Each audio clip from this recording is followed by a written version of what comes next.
A lot of people struggle with going on vacations and holidays and dealing with their diet and exercise side of things and what they should do, especially if you don't want to gain a bunch of weight. And while I'm certainly going to talk about some strategies you can take to keep things in check as much as possible while also enjoying your trip, the biggest thing to understand is there's no right or wrong answer. However you want to do things is what's best for you. You just have to understand what that means and accept the positive and negative consequences that come with it.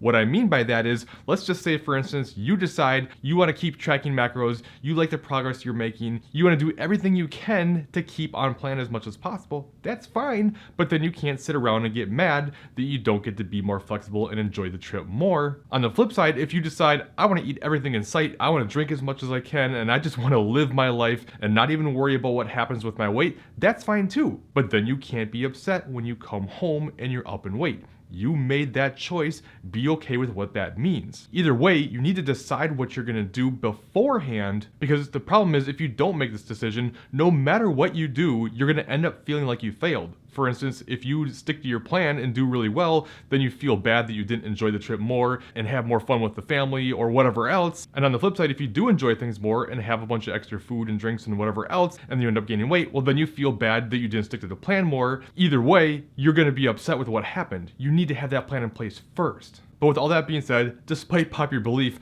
those aren't the two only options. You don't have to either be perfect or just completely go nuts. There is a middle ground. And for me personally, everyone's different. Like I said, it's up to you how you want to handle it. But I'm all about life is about experiences and memories. And I always think about what are you going to regret more later on in life? Are you going to regret going out, having fun, enjoying the trip, creating some really good memories, having a great experience, but then coming home and being up a couple of pounds? Or are you going to regret more not enjoying the trip, feeling like you missed out on the experiences, didn't create the memories that you would like to, but you maintained or maybe lost some weight? Chances are you're not going to care down the road what you weighed June 21st, 2021, or whatever date you want to go with. It's not going to matter. It's not even going to be a thought. What is going to be a thought is these memories that you created. But just because you like memories, that doesn't mean binging your face off is the answer. And there's ways to enjoy things without going off the rails. And I think that's kind of tip number one for a middle ground is, hey, just go out, have fun, enjoy the time, have what you want, don't be restrictive, but just don't binge your face off just because you're off plan. That's the all or nothing mentality that so many people fall into. But the problem with this is, not only is it going to cause you to gain more weight than you probably want to, but you're not even going to enjoy the food. You're going to stuff yourself silly and just keep eating because you feel like I got to get it all in now, and you end up feeling sick to your stomach, but then you keep eating anyways and you're miserable. So the key here is have what you want, eat till you feel full, and then be done. A strategy I like to take when going on vacations is to just reduce my meal frequency. So I might have 2 really big meals. I'll have whatever I want in that meal. I don't even care what it is or how high calorie it is, anything like that. I'm just gonna have it. But because I'm only eating 2 meals, you can get a lot more calories in per meal, and it keeps your total calories for the day from getting way up there. Plus, by having these bigger meals and having whatever I want, I feel satisfied, I get full, so I'm not overly hungry wanting to snack throughout the trip. And it's a way for me to be more flexible and balanced and have what I want without things getting out of hand. And I think that snacking is what really creeps up on people. We just kind of like mindlessly snack all day long on little things that add up to be a ton. And again, like if you like that and it doesn't bother you, that's fine, but that can be a way to reduce your calories, just not doing too much snacking and just enjoying bigger meals. Now you may still want to track, and that's okay, and this will help keep things in check, and there's ways to be more flexible and balanced with your tracking as well. And one thing you can do is maybe bump up your calories a little bit, but maybe a few hundred or so, whatever kind of seems like a reasonable balance for you to allow yourself some more, but not so much that it's going to turn into a big thing. And then instead of tracking strict macros, just track calories, or maybe calories and protein, because protein is super helpful. But at the same time, eating a bunch of protein for most people isn't really a fun thing to do on vacation. Some people love it, and if that's you, great. But even if you're not tracking protein, if you just have a calorie target, maybe try to get a good protein source with each meal. It helps you feel full, has a high thermic effect of food. But as long as you're hitting even close to your calories, that's going to keep you in check. And like I said, keep things from getting out of hand and allow for some more balance and flexibility. And even with that strategy, what you could do is kind of bank up some calories. So maybe the week before you're going to leave, reduce your daily calories by a few hundred, allow for these banked up calories to be used while you're on your trip, again allowing for more balance and flexibility while you're gone, but helping keep your weight in check a bit more. Now, with that being said, I know one of the big struggles a lot of people have when they are tracking, but they're in situations where they don't have control over the food, whether it's eating at restaurants or even just going out to a friend's or family's house and they're making the food, anything like that. It can be a struggle of how do I track this? But that's actually going to be a topic for my next video. So if that's something you struggle with, make sure you're subscribed and watch for that video coming up. And then perhaps if you're finding this later on down the road via search, I might put a pinned comment with that video in this if I remember to do it. Anyway, another thing that can be a struggle is what to do with your exercise side of things. It's not just nutrition we need to think about, and much like the nutrition, it kind of works the same way. There isn't really a right or wrong answer. It depends on what balance works best for you and what you want to do. For me personally, it's gotten more and more flexible over time. Years ago, it used to be I would still stick to my normal training frequency, get in, find gyms no matter what, and just make sure I get my training in. Then over time, it's gotten less and less. It then got down to maybe getting 2 or 3 kind of easier full body workouts and just getting something in just so I have some sort of stimulus. And now it's pretty much gotten to the point where I almost never do any training at all on my vacation, just because I would rather spend that time with my family enjoying the trip. And also it helps to know now, as I covered in the video recently, you're not going to lose any muscle in just a week or even 2 weeks time, so it's not something you have to be overly concerned with as long as you get back on track when you come back. But again, this is knowing yourself. For a lot of people, the longer you stay out of the regimen, the harder it is to get back into it. It's kind of like objects at rest stay at rest, objects in motion stay in motion.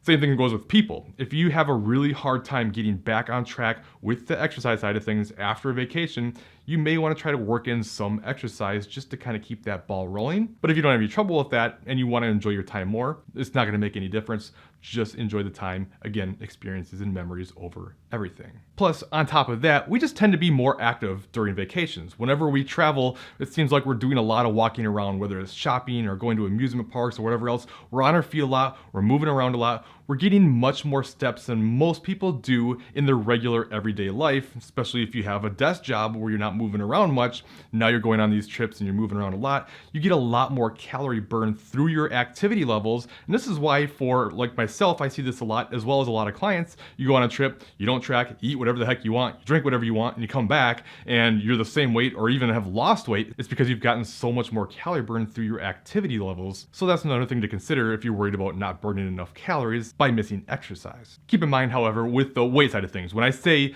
you're the same weight or less coming back, that's usually going to be after a couple of days. Or most of the time you come back and you kind of have this like vacation bloat where you've got all this extra water weight, you're inflamed, especially if you traveled on a plane, you can be a bit extra bloated, and that extra weight will show up on the scale when you get home, but then it'll go away within a couple days. So if you're someone who really struggles with seeing the weight elevated and you kind of tend to freak out and you're coming back from a trip, you may want to wait like 3 or so days to get on the scale for the first time. And even then, when you do check it again, do not get emotionally attached to that number, okay?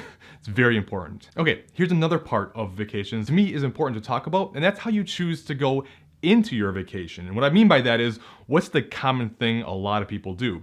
They diet hard into a vacation because they want to look as good as possible while they're there, especially if it's like a beach vacation and you're going to be in a swimsuit and you want to look your best. It only makes sense to try to lose some weight before you go on that trip. But you need to consider what's happening when you do this. So you're dieting into the vacation, you're slowing down your metabolism, but because that's what happens when you diet, there's no way around it. Of course, there's ways we can minimize it. That's a topic for a different video. But your metabolism will slow down, especially if you do it aggressively and crash diet into it like so many people do. Your metabolism tanks. Your hunger hormones get all thrown out of whack. And now you're going into this trip where you're probably not going to track, where you're going to eat a lot of foods you probably don't normally include into your diet. It's going to be very easy to overeat. Your body's going to be craving all kinds of good foods and it's all going to be available. It's going to be super easy to overdo it, gain weight rapidly because of your suppressed metabolism. And now you did all this hard work to go on this trip and just undid it like that and probably end up bigger than before you even started the cut. So while I get wanting to look your best for a vacation, I personally think, and the strategy that I take now is actually reverse dieting into a trip. And now, thankfully, I've gotten to a point in my life, I just don't care what anybody else thinks. It just doesn't bother me. So if I'm not in the best shape that I can be in, whatever, I'm past that. I'm in my 40s now. I don't have time to care if somebody else thinks I've got a little bit of extra abdominal fat or whatever else. And I highly encourage you to try your best to get to that point because it doesn't matter. Right? What you look like doesn't make you who you are. Nobody else cares. A lot of times we do this aggressive dieting to go on a trip just to lose 5 or 10 pounds that nobody else could even notice, even if you did lose it. And it's typically people that you're never even going to see again. They're complete strangers. It's like, I'm not trying to make fun. I'm trying to get you to see that it just isn't worth putting so much pressure on it. And it's like, why not take that time, reverse diet into your trip, get your metabolism in a great place so you're eating plenty of food, your hunger hormones are in a great place so you're not overly hungry, and all that extra eating you do, your body's gonna be able to handle it really well because you're putting it in a good place before it. And another strategy, even on top of that I like, is if I know there's a big trip coming up, I might just go ahead and do a long building phase or reverse into that with the plan of cutting around that time anyways, and then I can just enjoy that trip, have whatever I want. If I do want to go nuts and gain a few pounds, who cares, because I'm just going to cut when I get back anyways, not in response to, oh my god, I gained some weight. No, I'm just saying that was the plan anyways. It just may extend the cut a week or two, whatever, no big deal. Just something to consider rather than always, diet. We always tend to diet into everything, and this is why people's metabolisms get trashed. It's like diet for a vacation, diet for a holiday, diet for an anniversary, diet for a reunion, diet for a wedding, diet for this, diet for that. There's always something to diet for. We got to stop with that because it's just destroying us, and we got to think big picture and not get so caught up in always trying to look our very best for every little thing that ever comes up, and just being okay with living a healthy lifestyle with balance. So I hope that helped. Obviously, eating intuitively doesn't come naturally, and I actually have a video that I'll put up top here you can check out next. It talks about how to get to a place where you can eat more intuitively and not feel like you need to be stuck on tracking macros all the time. This strategy can help you do so and possibly not really gain much weight either. If you have any questions, please leave them in the comments below, and I'll see you next time.